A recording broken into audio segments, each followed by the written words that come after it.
తనపై వచ్చిన భూ అక్రమ కేసుల ఆరోపణలపై విచారణకు సిద్ధంగా ఉన్నానని దుష్ప్రచారాలు చేయొద్దని పల్లె రఘునాథరెడ్డి కోరారు. ఆదినారాయణ అనే వ్యక్తితో కలిసి 6 మంది డైరెక్టర్తో కియా సమీపంలో 250 ఎకరాలు కొనుగోలు చేశామని చెప్పారు.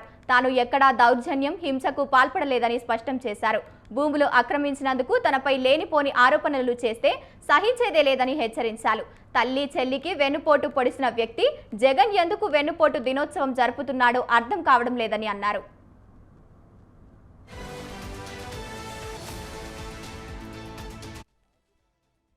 నేను గత 30 సంవత్సరాలుగా తెలుగుదేశం పార్టీలో కొనసాగుతూ 3 సార్లు ఎమ్మెల్యేగా, ఒకసారి ఎమ్మెల్సీగా, విప్పుగా, చీఫ్ విప్పుగా, మంత్రిగా అనేక పదవులు సమర్థవంతంగా నిర్వహించారు. ఆదినారాయణ అనే వ్యక్తి నా మీద ఆధారాలు లేకుండా లేనిపోని ఆరోపణలు చేస్తూ నా వ్యక్తిగత ప్రతిష్టకు భంగం కలిగే విధంగా ప్రవర్తిస్తున్నాడు. నాతో సమానమైన వ్యక్తి కాదు కాబట్టి నేను ఎప్పుడు కూడా ప్రెస్కు రాలేదు.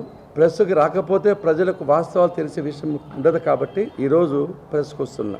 ఒకటి, ఆదినారాయణ అనే వ్యక్తితో సహా మేము 6 మంది డైరెక్టర్లు కలిసి గ్లోబల్ హార్టికల్చర్ ప్రైవేట్ లిమిటెడ్ కంపెనీతో 250 ఎకరాలు పెనుగొండ సమీపంలో తీసుకోవడం జరిగింది. మా 6 మంది డైరెక్టర్లకు తెలియకోకుండా ఎక్కడో చండీగఢ్లో ఒక సమావేశం ఏర్పాటు చేసినామని చెప్పి ఒక ఫేక్ రిజల్యూషన్ తీసుకొని కంపెనీ నియమ నిబంధనలకు విరుద్ధంగా 100 ఎకరాల పైచిలకు హైవే దగ్గర అక్రమంగా రిజిస్ట్రేషన్ చేసుకున్నాడు.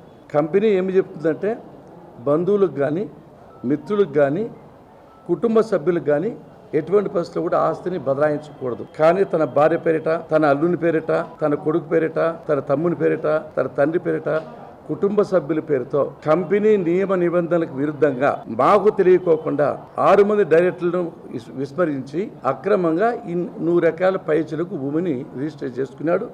ఇవన్నీ కూడా రికార్డ్స్లో ఉన్నాయి. ప్రతి ఒక్కరికి మీకు అందజేస్తాం ఎన్ని భూములు చేసుకున్నాడు.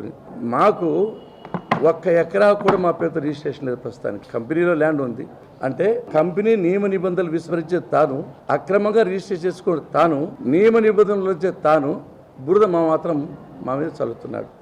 నేను గత 30 సంవత్సరాలు